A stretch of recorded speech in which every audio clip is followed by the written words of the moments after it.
Assalamualaikum warahmatullahi wabarakatuh. Kenalkan, nama saya Dindis Ramadan. Saya berasal dari mahasiswa dari Prodi Pendidikan Luar Sekolah, Fakultas Ilmu Pendidikan, Universitas Negeri Jakarta. Nah, pada kesempatan kali ini saya ingin membagi ilmu kepada teman-teman sekalian nih. Oke.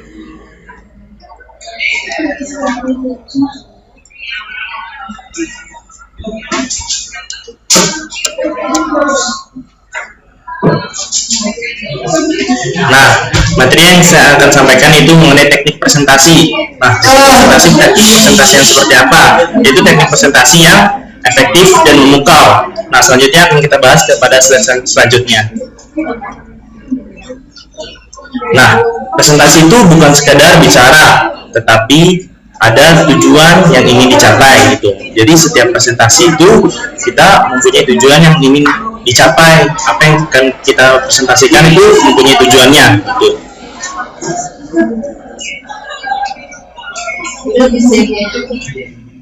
Nah, selanjutnya nih, dalam menyampaikan presentasi kepada audiens itu kita tuh harus menyampaikan informasi yang dengan jelas, dengan teliti gitu. Selanjutnya melakukan penjualan. Penjualan itu berarti apa yang di dalam presentasi itu kita tawarkan kepada audiens yang kita sedang sampaikan gitu. Selanjutnya itu kita meyakinkan pendengar kita gitu. Pendengar kita itu audiens, berarti kita harus berani meyakinkan audiens untuk mendengar presentasi dari kita.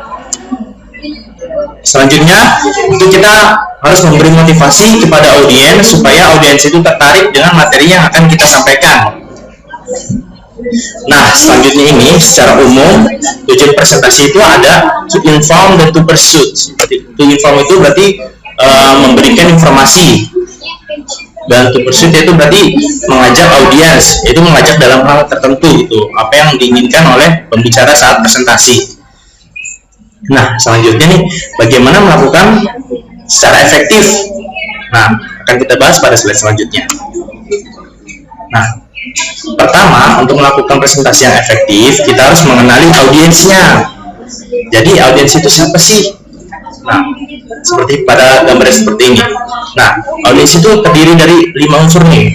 Siapa mereka, umurnya berapa, pengetahuannya itu minimal apa aja, budayanya itu seperti apa, tujuannya itu seperti apa. Nah, pasti ini kan kita lihat dari kultur budaya dari setiap masyarakatnya. Ketika kita presentasi dengan orang Jakarta, pasti berbeda dengan orang Batak, dan pasti berbeda juga kepada orang Papua, tergantung etnisnya. Nah, selanjutnya itu memahami audiens dengan baik dapat membantu Anda tampil dengan lebih baik. Nah, selanjutnya itu kendalikan rasa takut. Nah, ketika Anda mempresentasikan suatu hal kepada audiens, itu Anda harus menguasai panggung, tidak kenal takut oleh audiens itu. Jadi ketika kita menyampaikan sesuatu itu tidak gugup. Nah, selanjutnya ketika takut berbicara di depan audiens itu sudah biasa terjadi, bahkan yang sudah biasa pun kerap masih merasakannya gitu. Jadi tidak perlu takut walaupun kita masih terbata-bata kepada audiens ketika kita menyampaikan presentasi, karena itu sering kerap terjadi gitu di setiap pembicara dalam presentasi. Nah, selanjutnya jangan biarkan rasa takut menguasai Anda. Nah, hilangkan itu rasa takut di dalam diri Anda ketika Anda menyampaikan suatu pesan saat presentasi. Nah, selanjutnya nih, fokuslah pada ketiga materi ini, yaitu audiensnya, materinya, dan latihannya. Nah, kita ketika presentasi kita tidak boleh melihat kemana-mana, kita harus fokus pada audiens. Dan saat perbincangan mengenai materi, itu kita harus fokus pada suatu materi yang sedang kita paparkan gitu. Dan lalu kita membuat latihan kepada audiens yang sedang mendengarkan materi dari kita. Nah, fokuslah pada ketiga materi ini.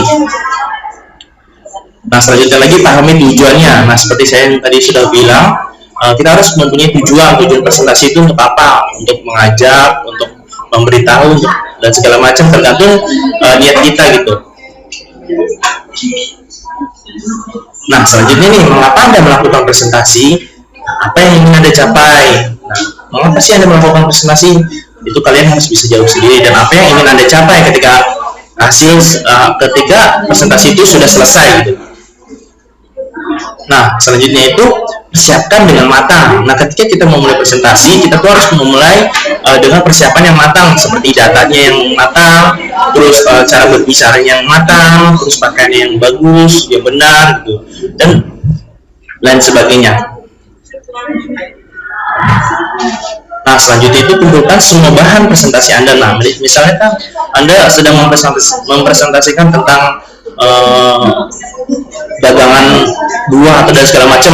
Nah, itu juga Anda harus menyiapkan suatu data tentang buah-buahan gitu, berapa harganya per kilo, berapa jenis-jenis buahnya, manfaatnya apa dan segala macam. Nah, itu semua bahan harus dikumpulkan agar bisa ditunjukkan saat presentasi Anda gitu. Nah, selanjutnya buatlah struktur presentasi yang runtut sehingga mudah dipahami audiens. Nah, yang dimaksud runtut ini seperti pertama yang saya sudah lakukan, pertama perkenalan, terus pahami audiensnya gitu. Jadi dilakukan secara runtut, tidak berselang-selang, tahu-tahu langsung ke materi, tidak ada perkenalan, itu tidak runtut namanya. Jadi membuat sulit audiens dalam memahami presentasi kita gitu. Makanya di sini buatlah struktur presentasi yang runtut gitu. Nah, selanjutnya desainlah alat bantu visual yang simpel tapi memikat. Nah, seperti pada gambar tersebut, nah ada visualnya tuh seperti papan tulis kecil dan kita coret-coret, walaupun udah ada layar proyektor, tapi kita harus tetap ada alat bantu visual seperti itu tersebut. Nah, selanjutnya latihan. Nah, kita mau presentasi, kita tuh harus mempersiapkan juga dengan latihan, seperti latihan berbicara, latihan memberikan contoh, latihan untuk mengajak audiensnya begitu. Nah, selanjutnya banyak latihan itu bisa meningkatkan percaya diri pada diri Anda gitu. Nah, selanjutnya apa yang perlu dilatih? Nah, ini dia ada 5 unsur yang perlu dilatih, yaitu postur, gestur, suara, timing, dan alat bantu visualnya. Nah, selanjutnya ketika Anda menyampaikan suatu presentasi harus disampaikan dengan antusias gitu, dengan semangat yang bergebu-gebu supaya audiens itu memahami materi yang akan kita bawakan. Nah, selanjutnya nih, presentasi yang efektif itu bagaimana? Nah, ini ada ke-6 unsur presentasi yang efektif. Pertama, kendalikan rasa takut, sampaikan secara antusias, kenali audiens, persiapan latihan, pahami tujuan gitu. Nah, itu merupakan presentasi yang efektif. Nah, selanjutnya nih, 8 cara membuat slide profesional dengan tipografi. Nah, Anda dapat membuat slide yang indah dan menarik perhatian dengan tipografi. Nah, pertama itu menggunakan jenis font yang tepat. Jadi ketika Anda membuat slide itu harus menggunakan jenis font yang tepat yang mudah dibaca agar audiens itu gampang membacanya gitu saat presentasi. Selanjutnya menggunakan maksimal 3 jenis font. Jadi dalam membentuk suatu slide itu tidak boleh lebih dari 3 jenis font karena akan membuat bingung audiensnya tersebut. Nah, selanjutnya itu membuat variasi ukuran teks. Jadi ada yang ukuran kecil, ada yang ukuran besar gitu. Tidak harus semuanya sama. Nah, selanjutnya membuat skema warna dengan baik. Nah, jadi ketika membuat slide presentasi itu harus ada skema warna yang bermacam-macam seperti warna merah, hitam, putih dan segala macam. Cuman jangan kebanyakan juga karena tidak baik juga untuk audiensnya, karena akan semakin bingung audiens ketika melihat presentasi Anda. Selanjutnya mengatur variasi posisi teks. Nah, mengatur variasi posisi teks ini kita mengatur teksnya itu tidak harus horizontal, kita bisa vertikal, kita bisa miring serong atau miring kiri atau miring kanan gitu, tergantung kesukaan kita. Selanjutnya tidak harus selalu mendapatkan teks horizontal. Nah, seperti yang saya sudah katakan tadi. Nah, memadukan teks dengan shape. Nah, ini kan seperti yang saya pakai sekarang. Ini merupakan metode PowerPoint dengan menggunakan teks dan shape, yaitu dimadukan antara teks dengan shape gitu. Seperti kotak, bulat, tabung itu merupakan shape. Nah, selanjutnya nih, pastikan teks ringkas. Nah, ketika kita menggunakan presentasi itu jangan banyak tulisan gitu. Tulisannya itu hanya ringkas saja tanpa ada harus banyak teks gitu yang berjebu-jebu.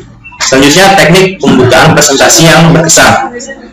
Nah, bagaimana membuat presentasi yang berkesan? Nah, 5 menit pertama itu akan menjadi kunci keberhasilan presentasi kita dengan membuat pembukaan yang berkesan. Nah, itulah merupakan kunci agar kita memperaih keberhasilan dalam presentasi. Nah, selanjutnya bagaimana membuat presentasi yang berkesan? Nah, pertama ceritakan hal yang menarik. Kedua, carikan dengan humor. Dan yang ketiga, ajak merenung dengan kutipan seperti di slide ini, yaitu dari Albert Einstein, berusahalah bukan untuk menjadi orang sukses tapi menjadi orang yang bermanfaat gitu.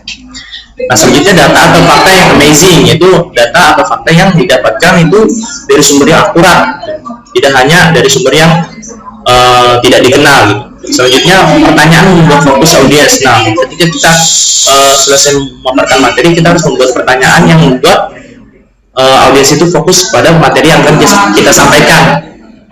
Nah, inilah 5 teknik pembukaan presentasi yang berkesan. Yang pertama, cerita, humor, kutipan, fakta, dan pertanyaan gitu. Nah, selanjutnya ada 7 jurus presentasi. Nah, yang pertama ini datangkan lebih awal.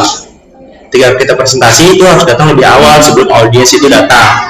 Yang kedua itu pergilah ke kamar kecil. Nah, kenapa harus pergi ke kamar kecil? Karena kita untuk mengurangi rasa nervous kita, rasa takut kita pada audiens. Yang ketiga itu periksa peralatan. Nah, kita harus memeriksa peralatan nih sebelum presentasi, seperti laptop, proyektor, dan segala macam yang menunjang presentasi kita gitu.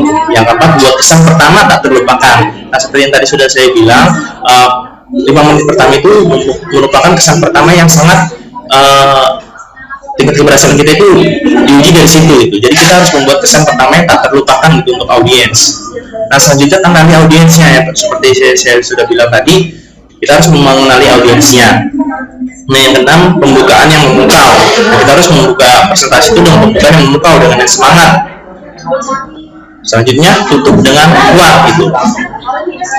Nah, selanjutnya itu menyegel pesan sebelum penutupan. Nah, sebelum penutupan presentasi itu kita harus menyegel suatu pesan yang agar diingat kepada audiens kita gitu. Nah, selanjutnya bagaimana membuat penutup yang kuat? Nah, yang pertama itu cari kata kunci yang mudah diingat agar audiens itu selalu teringat setelah mendengarkan presentasi kita. Selanjutnya, 2, ringkas dalam pernyataan yang mudah diingat. Nah, sama seperti halnya tadi kata kunci. Jadi ringkas dalam pernyataan yang mudah diingat agar audiens itu mudah mengingat kesimpulan yang akan kita presentasikan gitu. Nah, selanjutnya ajak audiens untuk bertindak dan melakukan aksi nyatanya. Nah, kesimpulannya, cara melakukan presentasi yang efektif, cara membuat slide profesional dan ekonomi, 5 teknik pembukaan presentasi yang berkesan, 7 jurus presentasi. Nah, ini merupakan metode presentasi yang efektif dan memukau. Nah, sebelum kalian presentasi, cobalah menerapkan 5 tahap ini supaya menjadikan presentasi itu presentasi yang efektif dan memukau. Nah, alhamdulillah, terima kasih kepada teman-teman yang sudah meluangkan waktunya untuk melihat video ini, video pembelajaran tentang presentasi yang efektif dan memukau. Semoga ilmu ini bermanfaat untuk kawan-kawan semua dan bermanfaat juga untuk saya sendiri. Nah, selanjutnya jika ada yang ingin lebih lanjut mengenai saya, itu bisa kontak saya melalui Facebook, Instagram, atau email. Nah, nanti mungkin jika ada pesan mungkin saya akan balas. Nah, sebelum penutupan, terima kasih kepada dosen dan kawan-kawan semua yang sudah membantu saya dalam membuat media pembelajaran ini. Semoga bermanfaat untuk semuanya. Salam empower. Terima kasih.